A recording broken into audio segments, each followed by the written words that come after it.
And we're back for another episode of Michigan Wolverines Live. We're so thrilled to be back with you for another episode, the 81st. Couple of quick reminders as we get started here. As you come in, please consider just giving us a quick like. Just takes a second. It's free. Subscribe to the Michigan channel, The Voice of College Football. And of course, if you share with one friend, and everybody does that, we'll double or even triple what we get tonight. So all really great. I'm John Diadamo. I'm going to be hosting tonight. Check out John Diadamo at Twitter. And also here we have the guy who made this all possible, Mark Rogers, Voice of College Football. Hey, good to see you, John. How are you? Yes, good to see you. I'm pumped. I am very, very close to being under 200 pounds. I've been working at this thing for a month and a half, and we're this close. That is an awesome achievement. I have a number of friends in the past, but one in particular right now. Yeah, that's on the same type path, and it can be extremely challenging. Absolutely. Yeah, I'm not doing the as much of the fasting, but more just diet and exercise, sure. Personal trainer. I went the whole 9 yards this time. I just wanted to make the change. So, well, when it comes to fasting, I don't advise that. As any kind of long-term plan for anyone. There's a reason that that we eat and our bodies need fuel. So that's more of a depending on your beliefs, whether that's a spiritual type fast, or our bodies can certainly respond to periods of fasting, but yeah, it's not a long-term solution by any stretch. Absolutely. So the key, I think, is just at this point, it'll just be sticking with it, not falling off the wagon. I think that's the goal. It's tough. It is tough. So yeah, anything that, well, it sounds like you've built yourself a pretty good framework in terms of a support system and a lot of things in place that you've implemented in your life to help you. Absolutely. Got to have a plan. That's the goal, right? So everybody, if you'd like, because we have a lot of topics, obviously, as always, if you'd like a comment or question posted, send us a super chat, even if it's a $2 or whatever. Find it in your couch cushions and ask us a question if you want to get on in here and ask something. And it helps Mark out.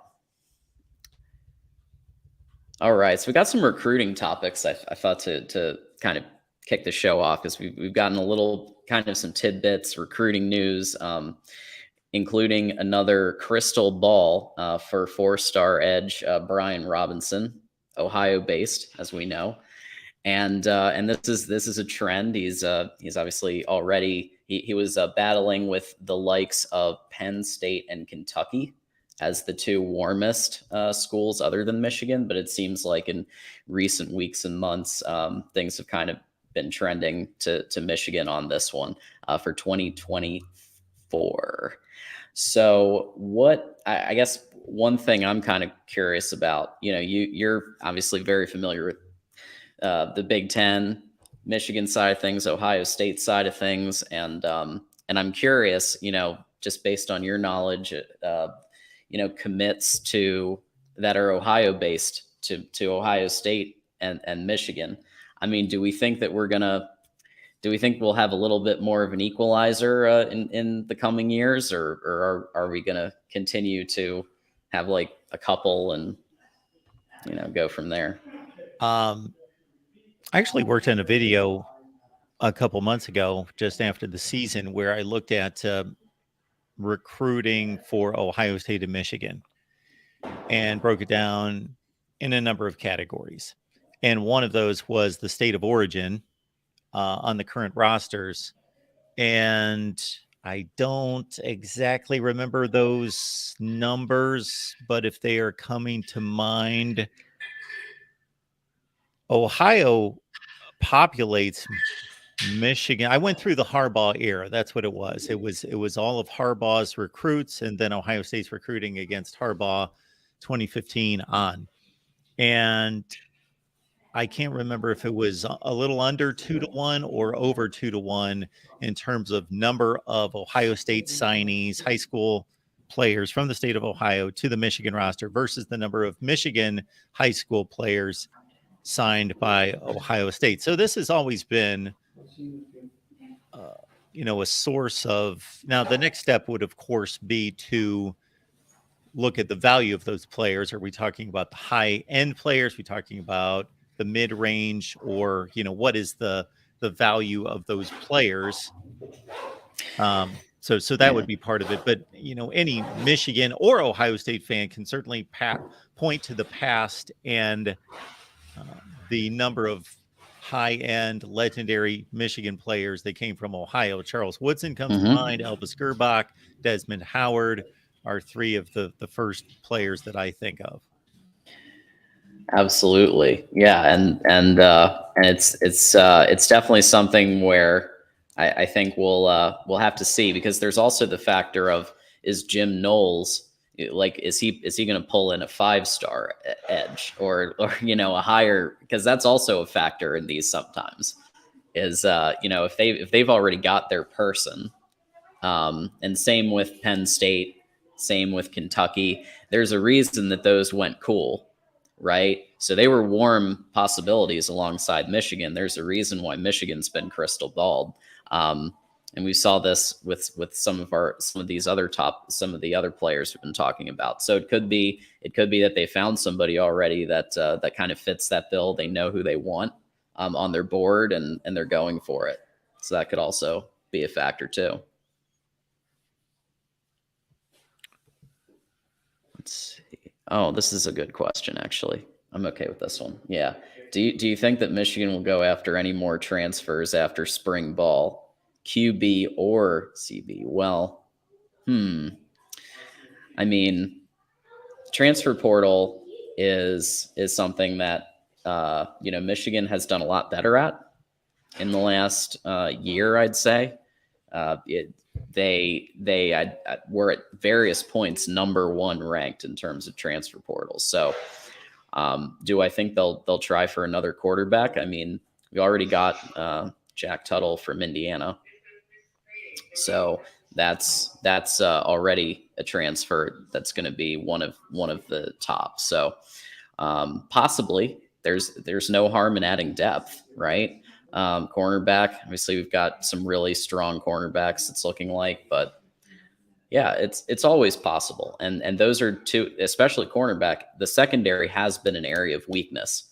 Like, there's so much returning production, but there's still areas that could use a little bit of help, right? And cornerback, I think, has consistently been named one of the top in the secondary.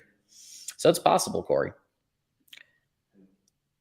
Reminder to all that we're going to be having the spring game watch party Saturday, April 1st on Patreon. So I'm really excited about this. Yeah, it's literally the only spring game, I believe, in that weekend. That's it. So Michigan's going to get the spotlight. That could be a good thing, or it could not so much be a good thing, depending on the product on the field. But the spotlight's going to be on them. So I think it's a good thing. Join I think us. it's nearly impossible for that to be a bad thing. They'll put on a good show and they'll be able to highlight their program. And if anybody wants to watch any kind of spring action, then it's Michigan or bust. That's it. Absolutely. Taylor, you mentioned Taylor Tatum. Okay. Running back. Yeah. There's a few that I have on here. So yeah, this one, Antoine, you literally were reading my mind, because right here, number 3 running back in the country, another 4-star running back, Taylor Tatum. This one is a Texas-based recruit. So again, we're talking about expanding and making some headway in places that other schools like Texas A&M, you would think would be making heavy plays for a player like this, and others in the SEC. But I think it's very possible that he comes to Michigan, and especially because Here, unlike when we were talking about wide receiver, here, this is Michigan's strength, right? So it's very hard to convince a 4 or 5 star wide receiver to come to Michigan when you're running a scheme where you're basically handing the rock off many, many times a game. But with a running back, absolutely. I would say the sky's the limit, and Michigan should be trying to get players like this every year because it's the system that Michigan runs. Number 3 running back in the country. So that leads us to believe he can go wherever he wants. Mm-hmm. I can't imagine that there's a elite program out there that's not vying for him. So it's impressive that Michigan's able to forge into the lead, apparently, for him. So I'm sure Texas wants him. Texas, and, yep. Go right down the line of schools. Again, it's the number 3 running back in the country. Yeah, and I think Mike Hart leading his recruitment. So it does look like Mike Hart is, which would make, of course, perfect sense.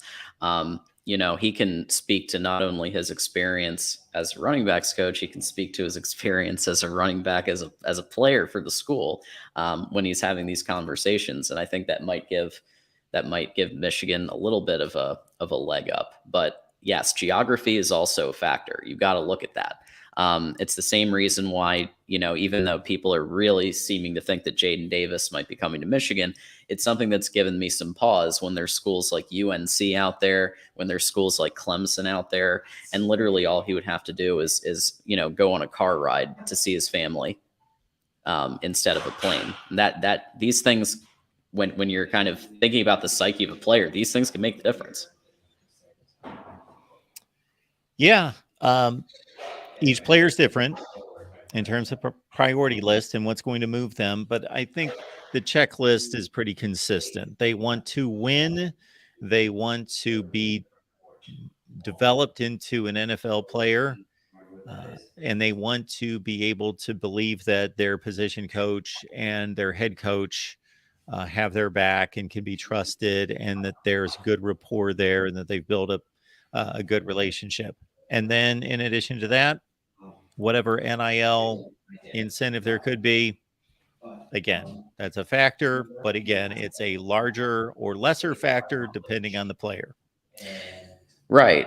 Yeah. And that's absolutely something that you got to look at, right? Is that there are players being offered, some type of ad deal or sponsorship deal where, they go in and they can make themselves a couple $100,000, which for some of these players, depending on their economic situation, I mean, that can be life-changing money.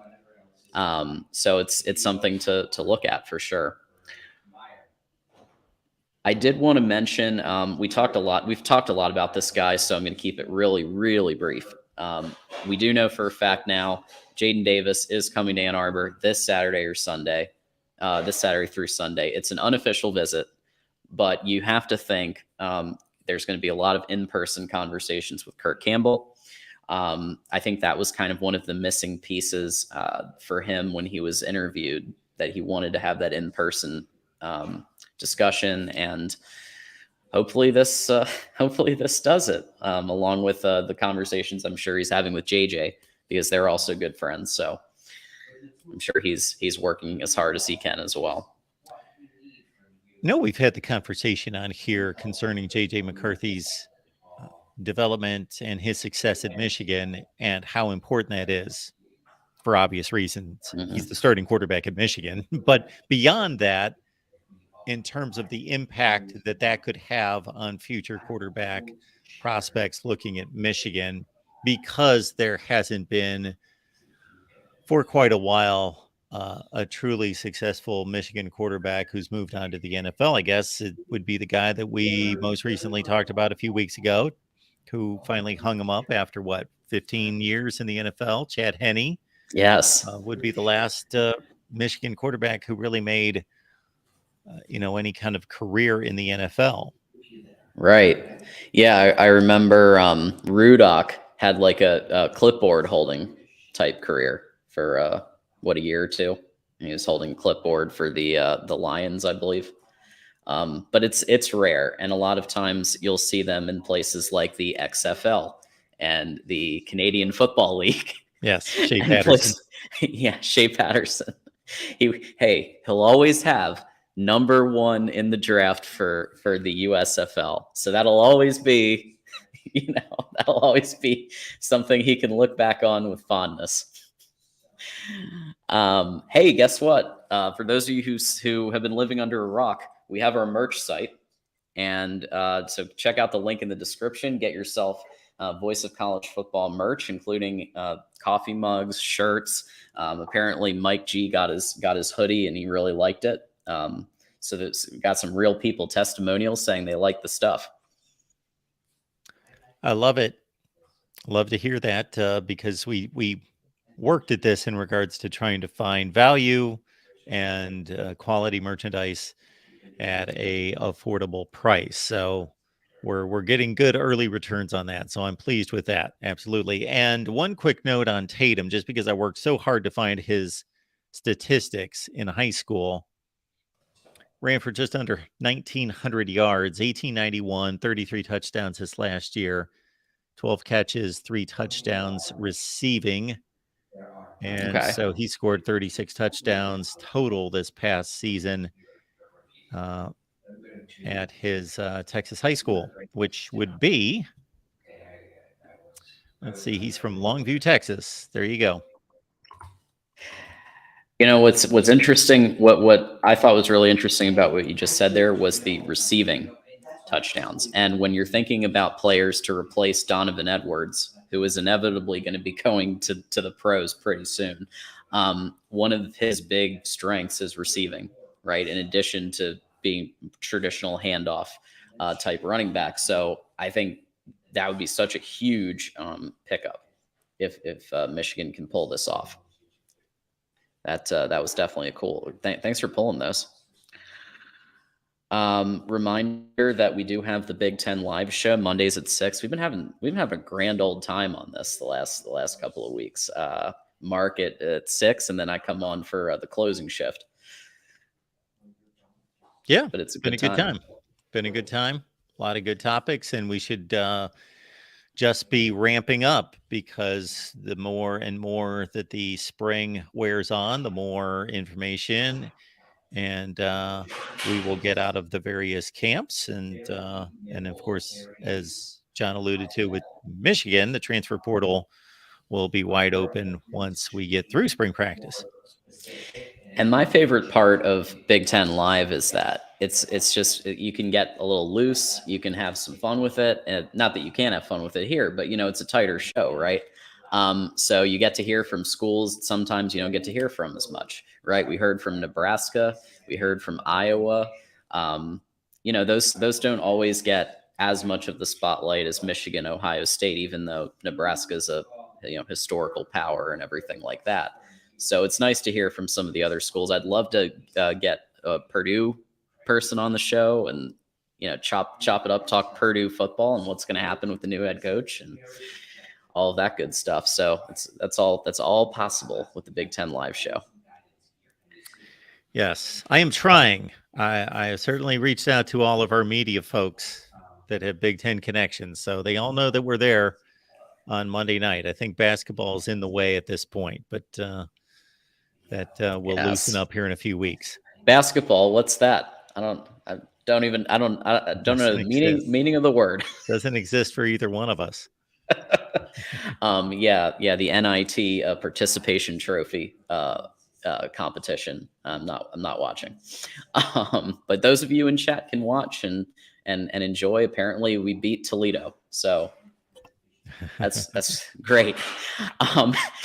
So back to football, because for some reason, Michigan can only be a football school or a basketball school, but they can't be both at the same time. So the good news is that Michigan's O-line has won the last 2 Joe Moore Awards, which is pretty notable given the fact that there's schools like Georgia out there that have extremely good O-lines. Michigan's been able to win it in back-to-back years thanks to Sharon Moore, who, if you remember, there was a guy before, Ed Warner, who from his time at Ohio State. And he was a very good line coach for Michigan. And so when Harbaugh made that switch, a lot of people were kind of like, well, but he's a really good line coach. So what's going on there? But then I think slowly but surely we all found out why. Sharon Moore is a really good, at this point, I don't think anyone could dispute that he's a really good line coach. And the only thing I'm worried about with the line is sometimes when coaches get elevated to, in this case, sole offensive coordinator calling plays, you basically, there's a lot more meetings that you have to go to, a lot more group meetings. It's not just O-line anymore. You gotta, there's a lot more involved. And so, is he going to be stretched thin, or can he handle OC and O-line? We've seen historical examples of both. When someone gets promoted and they don't do well, and when someone gets promoted and it's fine. So that's, I think, an open question. Well, Matt Weiss's issue off the field, that aside, because obviously Jim Harbaugh and the rest of the staff, and that was an isolated situation involving just Matt Weiss and his misgivings off the field. Talking about on the field, ever since this staff received a bit of a reset following the 2020 season going into 21 and desperately needed that and needed re-energized, refocused, maybe some nuts and bolts assignments to be better doled out. Everything has worked that Jim Harbaugh has put together in regards to coaching moves, hires, switches of positions, all of it has worked across the board. Yeah. And you have to, there's very few of these because a lot of times a coach will just get fired when you have a season like 2020 was.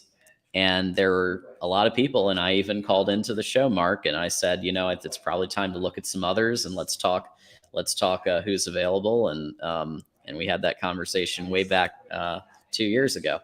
But at the end of the day, Harbaugh did just like Brian Kelly when he had to make the shifts at Notre Dame. Harbaugh stepped up, fired Don Brown, brought in Mike McDonald from the Ravens, called up his brother, and got some, made some shifts to basically how everything ran. And in this case, it really worked out. And so we'll see. Obviously, I think he knows what he's clearly demonstrated now. He knows what he's doing when it comes to personnel. And hopefully we can continue to see what's possible there. We do know that Zach Zinner and Trevor Keegan are both returning. So these are the two that I've named starter locks, as in they're locked in. They're going to be the guards on either side of the line. Both obviously have been with the team due to the one more year fund. Both decided to come back, as well as due to other reasons, like maybe trying to win a national title. So that's really promising for the O-line to keep that consistency on those two positions, especially, right? Yeah. Michigan is locked and loaded. I think our buddy Antoine mentioned in the chat 10 deep. In terms of being confident of those players. And when you say 10 deep, that means all 10 of those players, the coaching staff has faith and confidence that they can be placed in a meaningful game against a good opponent and not let down the offense, not create, gashes in the line and have plays blown up because they're just overwhelmed. Absolutely. Yeah, more than 10 deep in the amount of O-line combinations last year. Steve Dace talks about this almost every time I hear him talk, is that normally you don't get that far with that many different O-line combinations. And yet another Big Ten championship win. So I don't think having depth is necessarily a problem. And it's good that we can continue that. We do have some near locks, and I have these three at near locks for particular reasons. Carson Barnhart at right tackle, who, as we know, had the battle with Trente Jones. That was a big part of last offseason. But he was named the offense most valuable most improved player. So I think I would consider him a near lock. Probably will win it in fall camp at least, nothing else. But you got it. You can't completely discount Trente Jones and some of these others that they've brought in. Miles Hinton, some of these players that could emerge. But that it looks like he's a near lock for that position. And then we've got our two transfers. Ladarius Henderson. So he had Arizona State 29 career starts. And with O-line, I think you'd agree, like, experience is everything. So when you look at this, 29 career starts, 19 of them at left guard, 10 at left tackle. So he has that versatility where he can, if need be, he can slide to either of those pieces. But I think that's pretty huge for Michigan to pick up in the transfer portal. Yeah, we discussed this a number of times in regards to the offensive line, and it's at least my thought that it's the most complicated position for a number of reasons. You have the most players on the field at that position than any other position at one time, and they have to work together unlike any other group. Every other group needs to work together, especially on defense. The defensive line has to understand, okay, if we're going to slant, if we're going to stunt, there's some level of coordination there to an extent. Linebackers, same thing. Assignments in the secondary, man versus zone, and various, coverage schemes and so forth.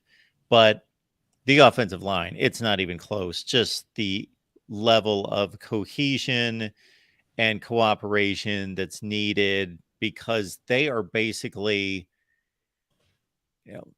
they are, I don't want to say, especially in pass plays, reacting to what the defense is doing and having to, in a split second, switch, figure out who's picking up what, a blitz off the corner, all those things that have to be processed immediately by them. And again, it's always a challenge for an offensive line coach to figure out, okay, these may be my 5 best linemen athletically and even in regards to their development and how they produce on the field, but one guy can be really versatile, other guys not so versatile, and you may have an issue where, my second best left tackle is probably my right tackle, and there's this kind of sifting out period throughout the spring, and then it may go into the fall as to what's my best combination here, not just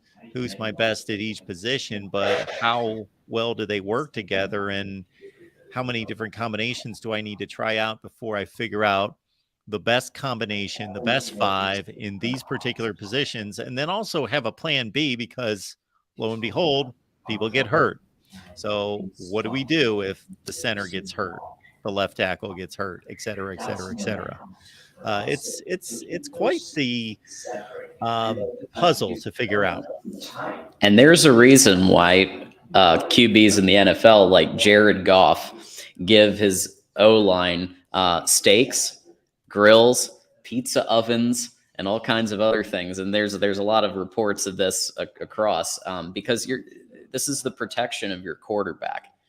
And especially with a quarterback like J.J. McCarthy, the difference in winning potentially 13, 14 games versus 9 or 10 could be, JJ or if Davis Warren has to go in for some reason, or Jack Tuttle.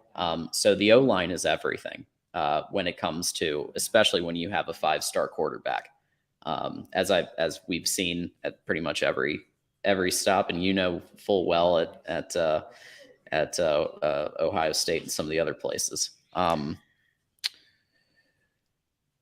Yeah. So we have our other transfer is Drake Nugent. Now he is out for spring. He had surgery. He will be back. He had 24 career starts and was 84.1, third in the country in run blocking. I thought that was a cool stat. Third in the country in run blocking last year. And Pro Football Focus named him the top returning center. So could this be another Olu situation? They seem to be like just on point with the transfer portal when it comes to O-line, at least. Well, I think they're on point across the board, but yeah, O-line is the best example of them just killing it in the transfer portal. Absolutely, and we have a friend of the show and also host of the Trojans show on Sunday night. We got LBC Trojan here. OL is key to exactly what we've been saying. Key to any successful program. I'm with you there, Rick. And key to any, really. I know this is an NFL statement, but I heard or read somewhere a few years ago that there was a poll taken among general managers in the NFL and player personnel directors. And their response was basically when they're assessing the rest of the league going into a new season, after looking at who has quality starting quarterbacks coming back, the next thing they look at is how many starts, how many players, starters, all of that does each team have at the offensive line? Yeah, it's a big one. And yeah, Jason. Yeah, I mean, we can get into a whole JJ Cade dialogue for sure, as I'm sure we will. I'm sure when we have chats with Corey and others and talk about the possibility of a Big Ten championship with JJ versus Cade. The difference between JJ and Cade is when protection breaks down, he has the speed to make a play, and yeah, JJ does have the legs. I will say that. The Cade JJ comparison was brought up on our Iowa show just this week, and Corey is more in the camp that Cade is comparable. I don't want to put words in his mouth because he certainly succeeded to that. JJ is the better athlete, the better player, the higher ceiling, et cetera, which is obvious, but he's a little bit more in the category that there's more comparison between these two athletes than I would give it. I don't think that JJ McCarthy's the best quarterback in the country and Cade McNamara is a slob, but I think it's a decided advantage in JJ's favor.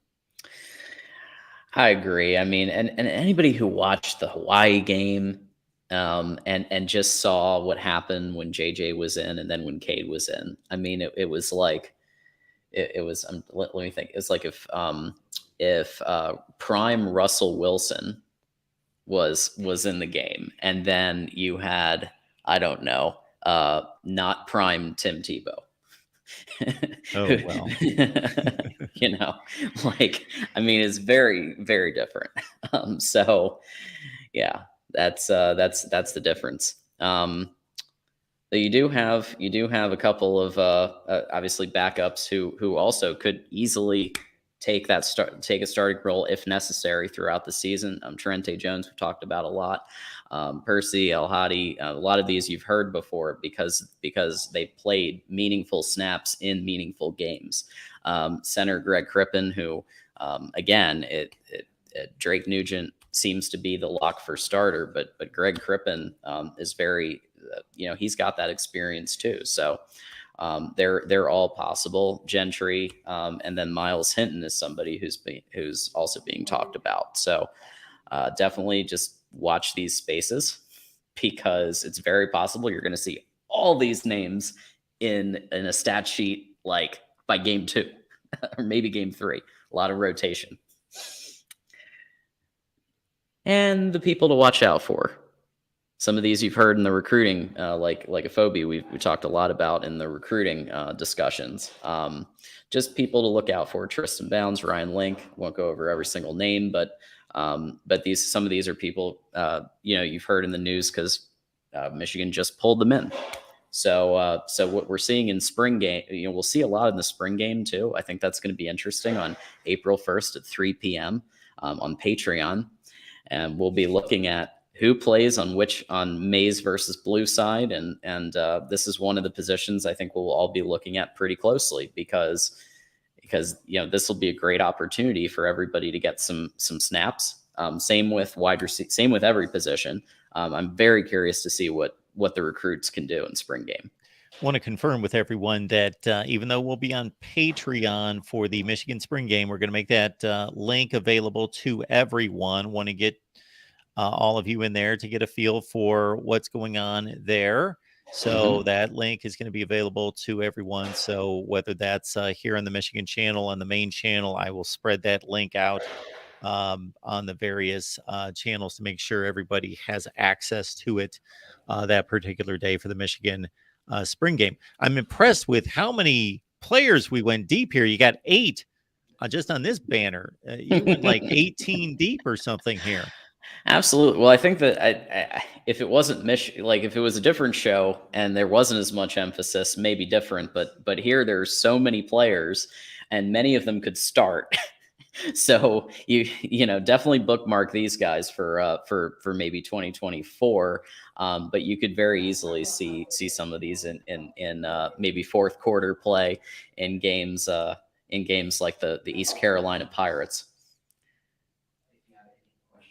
But the question that kind of wraps all of it up in a bow: can Michigan three-peat with the Joe Moore Award? The only team I really see as Georgia. I actually was chopping it up with some Georgia fans, and as much as I'm very proud of the Joe Moore Awards that Michigan has won, but when you watch that playoff game between Michigan and Georgia, let's face facts.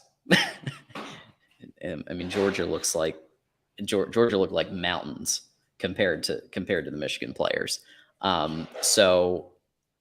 Georgia's kind of been in that conversation, I feel like, too. So can Michigan three-peat, or does Georgia need to win a third title and then they'll get it? Who knows? Yeah, I'm not necessarily prepared right this second to evaluate offensive lines across the country. That's something that as we get through the spring, get early into the summer, we'll do the deep dive here and in other shows and channels. And I'll certainly do my due diligence to get familiar with everyone's position groups and all of that. But traditionally and recently, it's Georgia, it's Alabama, it's Michigan. It was for a time Oklahoma. They've taken a bit of a step back. Ohio State, traditionally USC. They still have some work to do there now. And those are the offensive lines that come to mind. Actually, Penn State, I'm hearing, is going to have its best offensive line since the Paterno era this year. Wow. But yeah, to your point, the same thing was running through my mind 2 years ago watching Michigan and Georgia. Okay, this is the Joe Moore Award winning offensive line, and they're getting schooled. So are they the best offensive line in the country? Well, they're facing the best defense in the country. Yeah. And some of those Oklahoma teams that were getting whacked in the playoffs, they won a couple Joe Moore Awards during the course of 3 or 4 years as well. And then they would get to the playoffs and have their issues. So don't want to discredit Michigan's offensive line for everything that they accomplished, and certainly put up plenty of points in the playoff game this year to have won and advanced.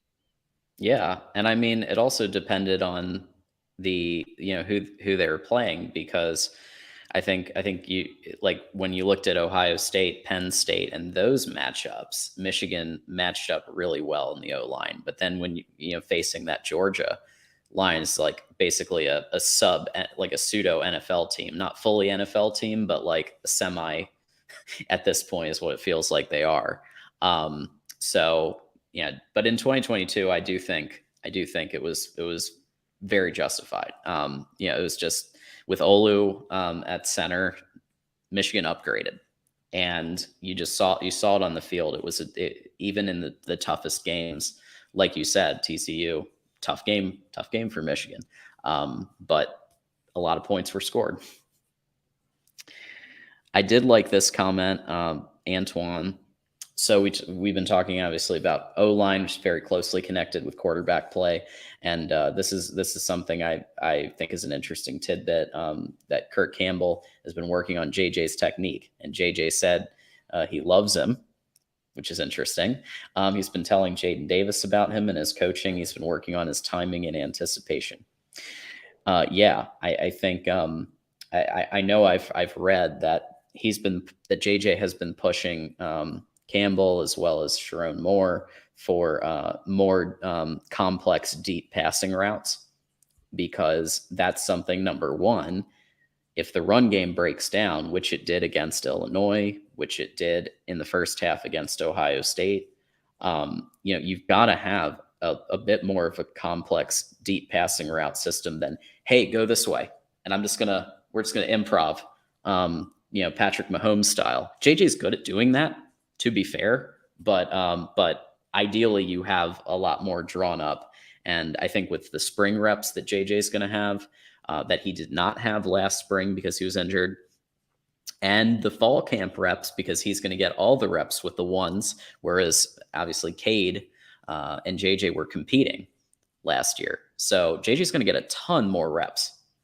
And I think that's something we got to remember. The receivers will get more reps with their starting quarterback. So I think with a good QB coach, which it sounds like according to Antoine, and we'll do some more digging on that, but definitely it's promising. We're getting informed by LBC Trojan that the 22 Joe Moore Award semifinalists included Georgia, USC, UCLA, Oregon, Illinois, Tennessee, Ole Miss, and Air Force. I am not completely sold on every player or position group that gets nominated for an award, but I'm not discrediting it either. I'm just questioning it. I'm saying that there are voters in those categories who are exceptional at what they do, and there are other voters who are questionable, to be kind, at what they do. So I can look at some of those teams and definitely give it a definite affirmation, and a couple be like, oh, okay, I'm not obviously check off Michigan and Georgia. USC, from everything I watched and everything that we picked up from our guys Rick, Tim, and Tony on the USC broadcast, and again, I probably saw USC. I saw them quite a bit. Saw the UCLA game, saw the Oregon State game, saw the Pac-12 championship game and the Cotton Bowl, and saw a handful of other games. Anyway, that they had depth issues, but yes, their front line, offensive line was exceptional. UCLA had your buddy Zach Charbonnet run for a zillion yards. Not that he couldn't be credited for a lot of it, because it seemed like you give that guy any type of steam, and he was going to be having 12 tacklers bounce off of him. So he was exceptional. Illinois had the number 2 rusher in the nation, Chase Brown. So they plowed ahead and picked up a lot of yardage. We know Mario Cristobal did an amazing job at Oregon recruiting offensive linemen. And so those guys are leftovers from his regime. And of course, they were a prolific offense with Bo Nix at quarterback. Tennessee, the same thing, arguably the best offense in the country. Ole Miss, surprisingly, people may not realize, because Lane Kiffin's the head coach and they think he just throws the ball like he's another Mike Leach. It's really not. They run the ball a lot. They led the SEC in rushing 2 consecutive years. And then Air Force, as long as they were a 10-win football team. So you got to assume, and I will admit to not watching any Air Force until their bowl game against Baylor. I did watch that game. They're always going to be one of the top 2 or 3 rushing attacks in football. Yeah. Illinois, especially, I was very impressed with. So the thing we have to remember with Illinois is that they had a really good run in the beginning and they got hurt. But against Michigan, they had the most players back, including Chase Brown. including that defense, which was at times ranked number one in the entire country. And that was they almost they were a case of the almosts, because if they had stayed healthy, they could have potentially been the big. I could see them going all the way to winning the Big Ten championship. I know that's a controversial statement, but like, if everybody was healthy in that team, that was an extremely good Illinois team. Yeah, they were the best team in the West. The teams that they had to compete against avoided Ohio State and Michigan. Like Purdue made it to the championship game. They didn't have to play Ohio State or Michigan. Illinois did. They had earlier kind of blown the division with a couple of losses that got away from them, but then they had the Michigan game, and I figured, okay, they've blown the division, but they took Michigan down to the wire, and had they won that game, then they would have been in Indianapolis. Yep. And it's some of the decisions were definitely mind-boggling on both sides of that field from both coaches. And just the fact that I think there was a bit of complacency, and this was the case for almost every major team that week. It was a weird week, if you remember. Ohio State was in it with Maryland until the last couple of minutes. I'm pretty sure Georgia was also struggling for a bit. Everybody who was like in a playoff contention spot was having trouble. And I think part of it's because they were looking to week 12 and their opponent that they were going to have to pull out all the stops for. But like, the fact that Michigan thought that they could just run the ball with Blake Corum the whole time. Did they not watch, the film of when they won all those games in the first half of the year? Like, I guess that was a bit disappointing, I thought, what I saw when I watched the game. But yeah, thank you for that list, though. Really appreciate that. And there was actually a really interesting comment. Where is it? Yes. So if Michigan actually put Donovan Edwards and Blake Corum in the backfield in a 22 split back personnel formation, I would think that that's going to be potentially in the playbook. I would hope so. For the latter half of the season, especially Penn State's an away game this year. Okay. And we don't always fend the best against Penn State when we're in their house. Now, do I think we have a better team than Penn State? Yes. But Penn State has the most talent and like you said, that might be their best O-line in years. They have a 5-star quarterback. Their running game's really good. So yeah, you're going to need, Sharon Moore is going to need to dial up plays where the defense is guessing. And I think that having Donovan Edwards is going to happen. You don't know if Donovan Edwards is going to do a quarterback throw, because we've seen that before, the double pass. Blake Corum, who he can do pretty much anything you ask him to do. So you might have Blake Corum having receiving yards. You might have Donovan Edwards throwing the ball or catching the ball. So the defense is going to be guessing if both of them are on the field. Like, what are we about to see? Yeah, I just think that's just too good to pass up and not take advantage of, and so many different things. And because of Donovan Edwards' ability, especially both of them, but Edwards' ability out of the backfield to catch the ball, you can line them up both in the backfield and give the defense a lot to think about. And then you can put Donovan Edwards in motion, move him out to a slot position. Yeah, an offensive coordinator, a good one, will have Sharon Moore will have a field day thinking of ways to spring those guys loose. Absolutely. And we really appreciate everybody coming in today. It's obviously great to see all the Wolverines and the non-Wolverines coming in and supporting the show. Just a few last things before we wrap here. Don't forget to join the Patreon. Now, we are going to be doing the spring game, and everybody can see what it's like. But if you decide to join for $5 a month, you're going to get access to our Discord chat 24/7, 365. We talk college football all the time.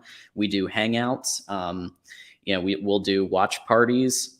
So we'll be doing all of that stuff as we get to the season. Mark puts out a betting guide that has actual members of the media giving their take on what they think is going to happen in some of the big matchups.